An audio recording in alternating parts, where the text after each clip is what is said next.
Hey, what's up, man? It's White Boy Lockdown Radio. Hey, this video, man, it's gonna be a little interview, man, for people that are coming home. A lot of the times, I get a lot of questions about a CDL license. A little history on a CDL license, man. When I was in prison my first time around, right?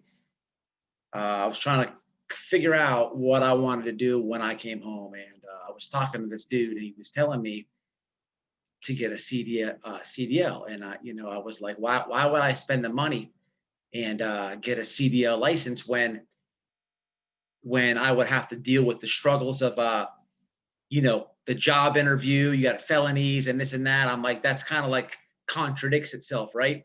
And the dude kind of schooled me, and he said, man, that's a big misconception, because back in the day, especially with the mafia and all that, any organization or whatever, they wanted a real dude to drive their cargo or to haul whatever they have, because back in the day, a lot of people would get robbed driving these trucks, and they don't want some greenhorn, who if a gun gets pulled on him, he's gonna poop his pants or whatever. So they would look for a fit to drive the trucks. That kind of drew me in.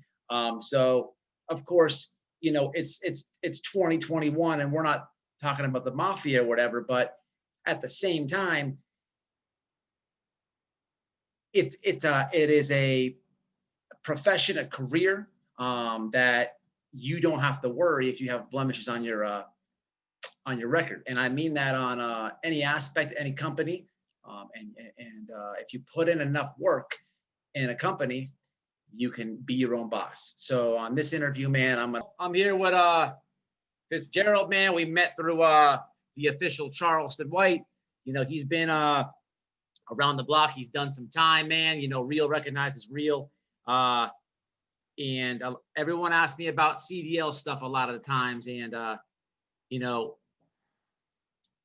he has a trucking academy. It's called the Cigar Boss Trucking Academy, and he's here to tell people, man, a little bit about that. Because when you go through, from my experience, when you go through trucking school, sometimes in Florida at least, they'll basically just they'll teach you exactly what you need to know to get barely qualified, and you're gonna find yourself on the road, and you're kind of like, you're kind of lack of knowledge, man. So I'll turn it over to Mr. Fitzgerald. Go ahead, man. The mic is on you. You have the mic. Appreciate it, Matt. What's going on with y'all?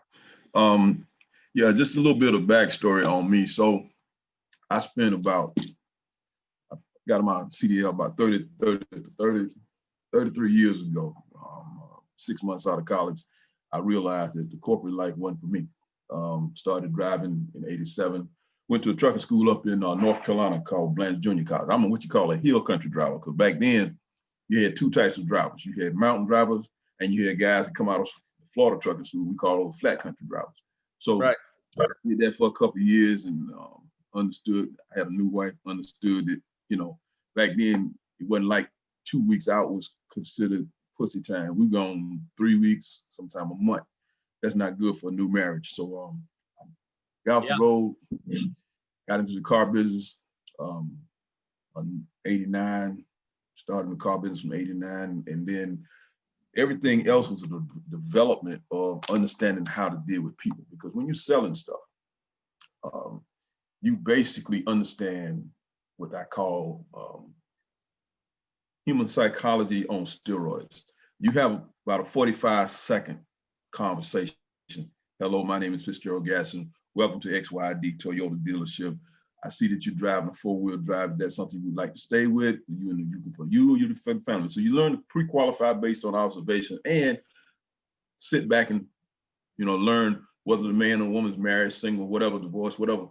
And you kind of get a feel for people. Well, that progressed into opportunities, because I wind up selling grandfathers, sons, daughters, kids, cars. And then in '92, that gravitated into sports management. So I was able to be part of the sports management group that developed, trained, and managed pro athletes. Some of them I can't name, but we was in the business for about 10 years overall. Started from the ground came out the mud with it. Right. Because we saw the same thing in the sports business that I see in trucking, that there was a lack of people being real and people not just, and it still continues to this day because people take advantage of people's lack of knowledge. And so we went in that with the understanding that we were going to close that hole. And so that part moved on. Stayed in the car business still because, people don't notice, but you only get about 4% of an athlete's contract. And that's not going to pay the bills when you're feeding 3 guys and an office to run. You got to have multiple athletes. So as the business grows, you got to continue to keep a full-time job. Absolutely. Stayed in until about 96, and opened up a mortgage company.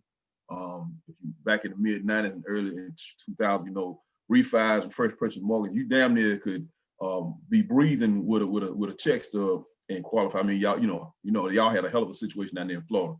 So did that. And in 2002, I opened up my first independent dealership, and one of 3. The second, of course, was the one that I told you about earlier, where we were in. I was in West Palm Beach, Florida, right there in the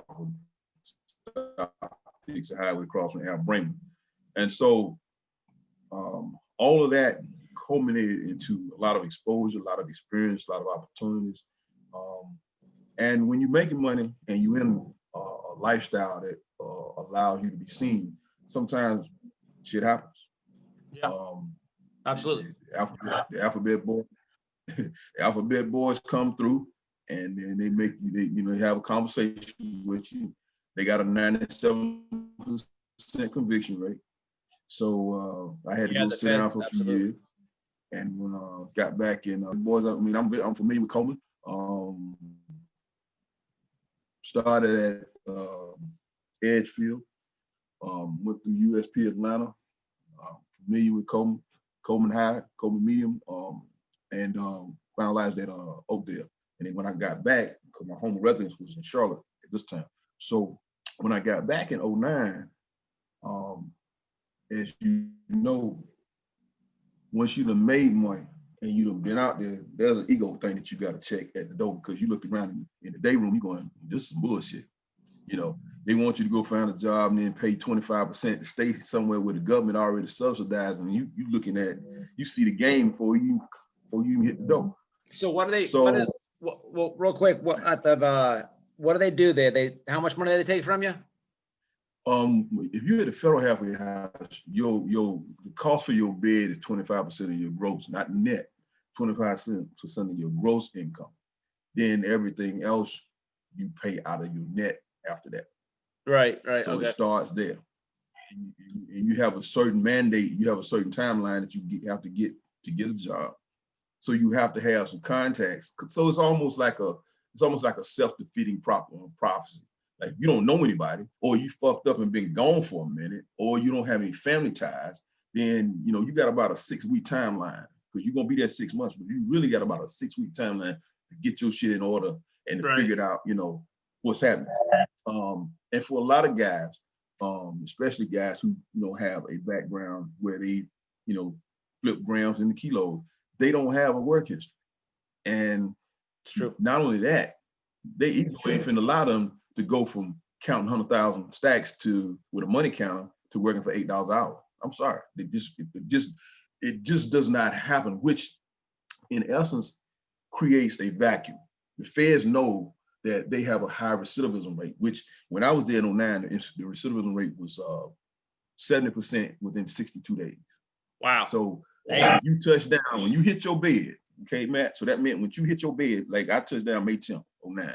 So that meant on average, they knew that for every 10 guys that touched down the same day I did, off the plane, off the bus, off the damn van, that by July 10th, 7 of them motherfuckers was gonna go back, either by attrition. I think that's higher in the state, or it's just a little bit lower than the state in Florida. I think the rate is like, I think it's between 60 or 80%, but 70% for the feds, that's super high. I never knew that. Yeah. Well, people don't know that, because you got the same contingency problems. If you don't have home support, because you do, and y'all got 85% law down there, but in the feds, you do that 91% of your time. So you got to figure that you don't burn all this time up. So you don't have the ties that you usually would have if you have a shorter sentence, or you got some kind of commutable sentence. But the feds ain't feeling none of that. You know, Right.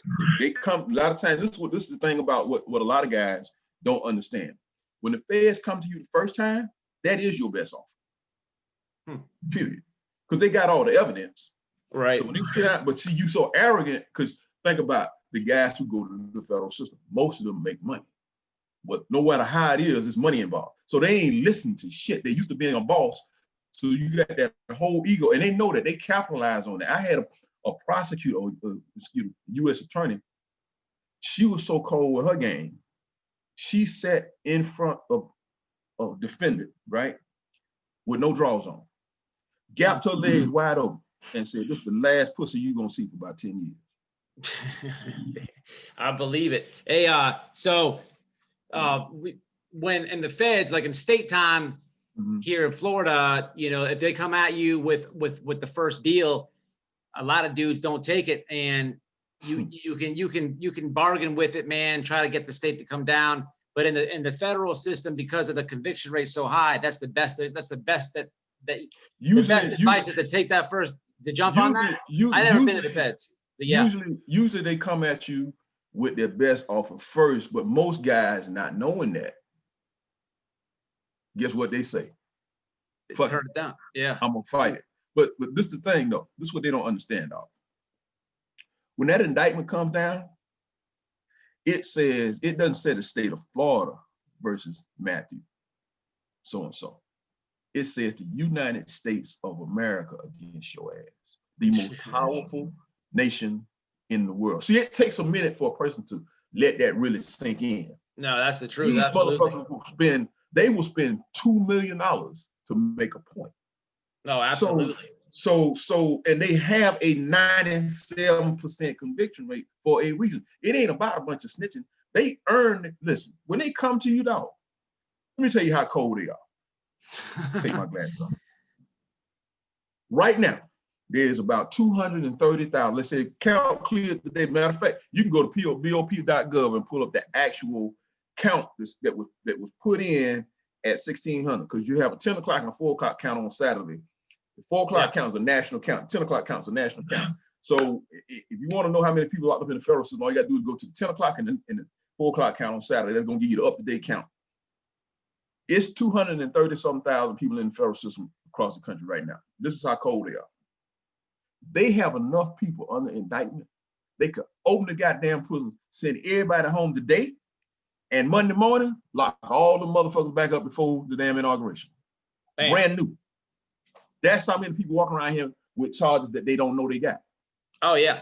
No, I believe you, man. The feds, thank God, man, I never seen Fed time. I never really understood how you know, if you catch a Fed charge like here in Florida, or state time, if you're facing, you know, prison time, state level here in Florida, you know, you can go anywhere in the state of Florida, but you know, federal stuff, and I never understood that. Like, they could send you, if you catch it in Florida, they could send you way to Chicago, right? Or way to. Listen, they call it, well, we call it diesel therapy.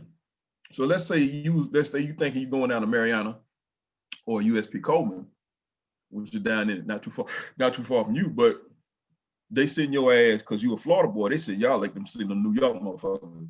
They send you to goddamn to the ADX out in Colorado. Okay, so you know you're not gonna get no visits, right? Well, of course not. Yeah. Okay, so, or let's say they send you up there. Let's say you've been a quote unquote problem. You've been the man where you've been a problem. Yeah. Okay, so you category 6, you done scored out, your whole background fucked up, you done pissed off the damn sheriff, you pissed off the state prosecutor. They really want to make an example out of you. So they category 6 your ass, send your ass to Terre Haute. Now, Terre Haute is what we call a guerrilla zone. Now y'all got them in the state, but the difference in the state and the feds is this. Because you in Florida, it's kind of similar because y'all have a large immigrant population, right? See, in the feds, you really are talking to the Russians. You really are talking to the Italian mafia. You really are talking to the Irish mob. You really talking to the bosses for real. When you touch down on the yacht, listen, ain't no weak links, bro. Yeah, I believe that. So the difference goes from domestic to international. Right. So you have you have an eclectic group of people that come together that have to do the same thing. So you have to figure out how to maneuver. And then of course, if you smart, you don't let the time do you learn the game, and you figure out your way, you know, make your way through and do the time, and let the information that you gain, let it be an advanced study process. And you basically go from getting your master's to you writing your doctoral thesis. Let that be what it is, because realistically, you're never gonna get that kind of exposure. If you're on the criminal side, you're not gonna get that kind of exposure to those type of high-level criminals ever again, because when those guys get out, they're going back to what they do because they already got it. No, absolutely. I can only imagine the conversations, man, and the game that gets passed around. I can only imagine, man. Yeah, absolutely. You remember, I've seen it on a state level, but a federal level, you know, you remember MCI? You remember MCI WorldCom? Vaguely, yeah. That was the system of like the phone stuff before global Telelink took it over, right? The MCI WorldCom, AT&T, Bell South. Okay, MCI and US Sprint. Remember MCI and US Sprint? So MCI and US Sprint had a merger. The MCI created MCI WorldCom. The chairman of MCI WorldCom name was Bernard Evans. You can look him up. Bernie Evans.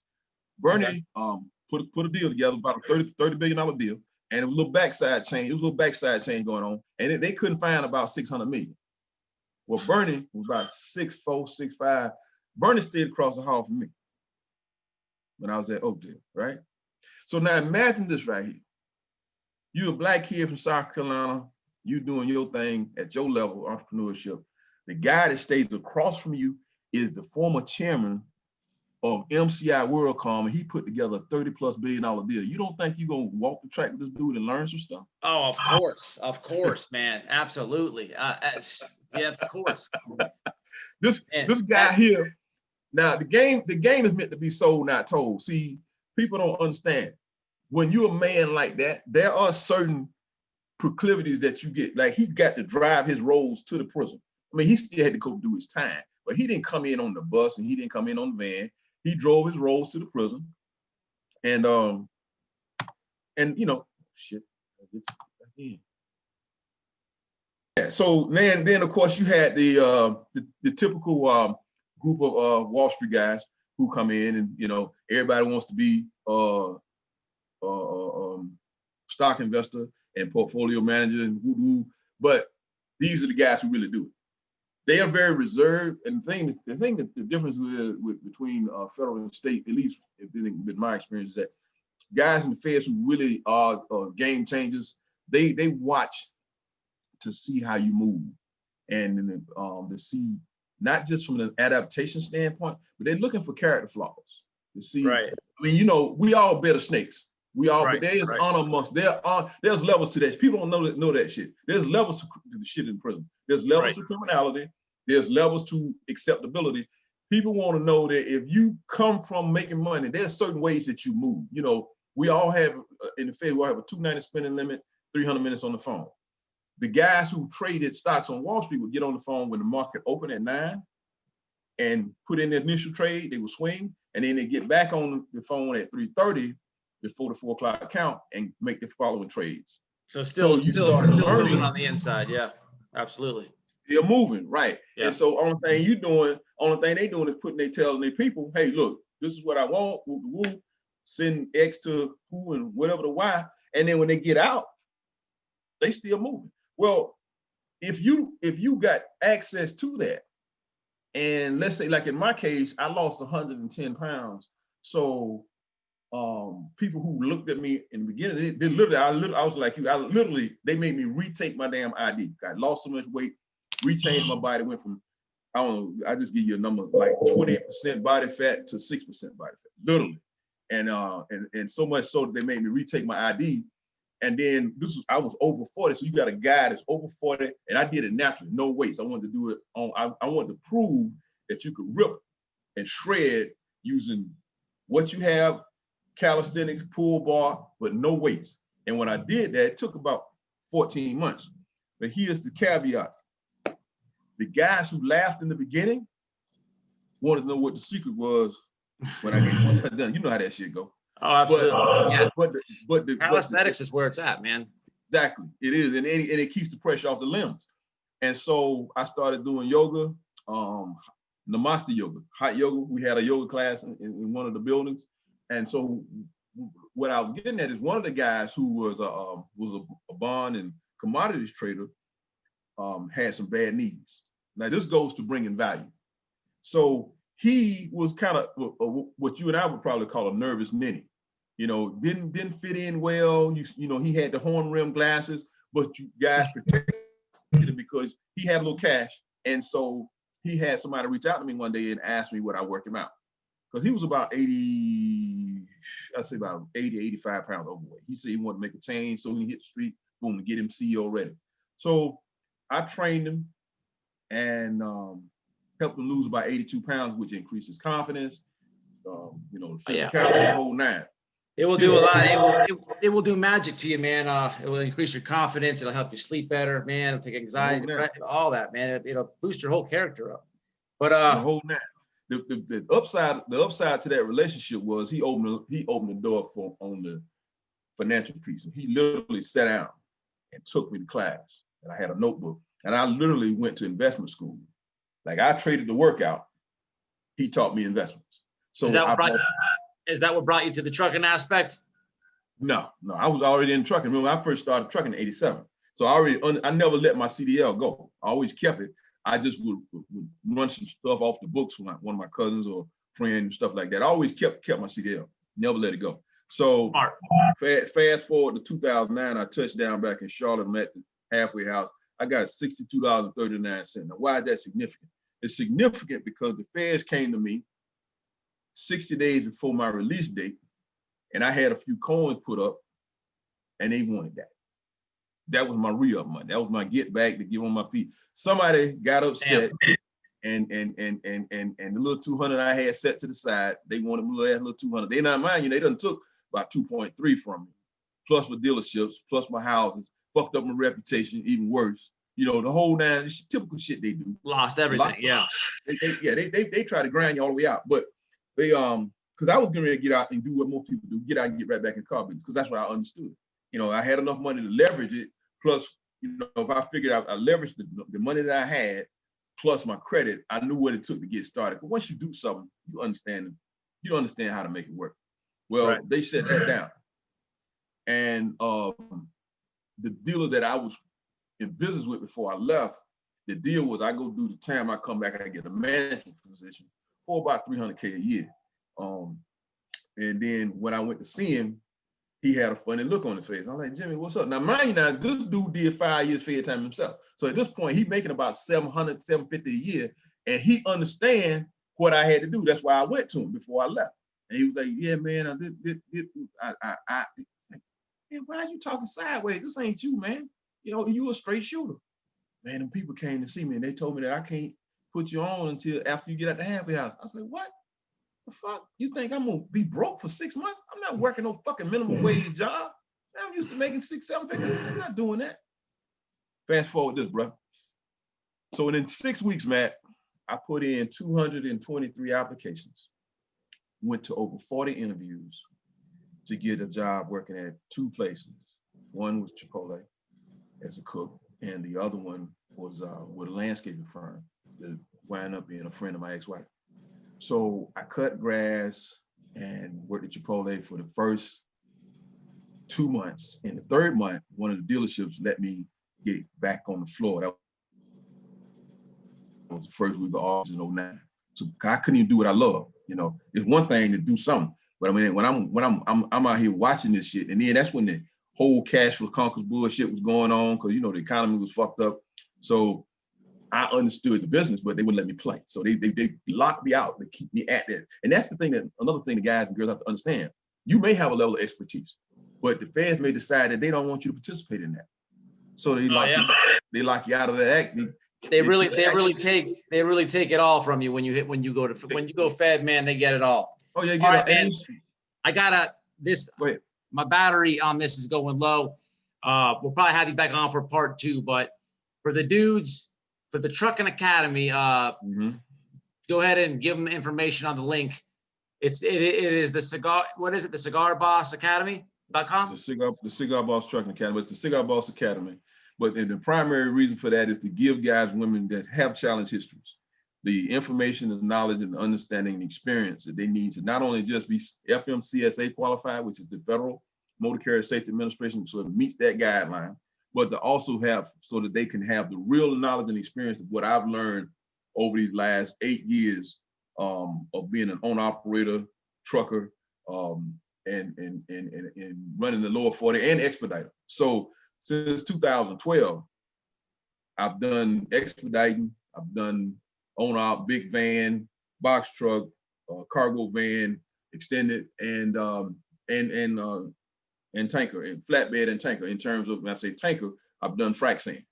So there's a culmination of experience that I bring to people where they can look at. I can show them from different industries across trucking. So I ain't just coming with one set of skill sets. I'm coming with like 7, and I can tell you exactly this is how it's going to go. This is what you're going to deal with. Because the most, I think for me, and anything like the most important thing for a new driver to understand is learning how to drive 400, 700 miles a day. Yeah. And learning how to be away from home. Now, that's why a lot of people who've been incarcerated can make the adjustment, because they used to being, there's a period of time where they actually like the freedom of not having to fuck with people because you've been around noise. So it's a good adjustment, and ex-military, and it's a good adjustment. So when you learn that, you learn from somebody who's actually done it and walked the walk that you're walking or about to walk, that makes the difference. So for that part, they can go to www.thecigarbossacademy.com. And I have all the links, the drop downs and the tabs up. And so it's real simple.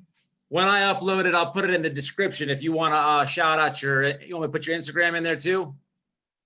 Yeah. I'll put that in the description too. And we'll have you on for a part 2, man. Talk about the feds and stuff. And yeah, man, you guys hit him up, man, for trucking. All trucking needs. Go to his website, check it out. You know, it's a good career choice for especially for dudes who's done time, man. You know, it's just anybody, state, fed, whatever you have going on, you come home, probation especially, you get in the truck and go. You know, it's gonna eat that time up, man. You don't have idle time to get into stupid things. You don't have time to be hanging out. You know, you're gonna be working and making bank, man, and start getting some equity, some goals.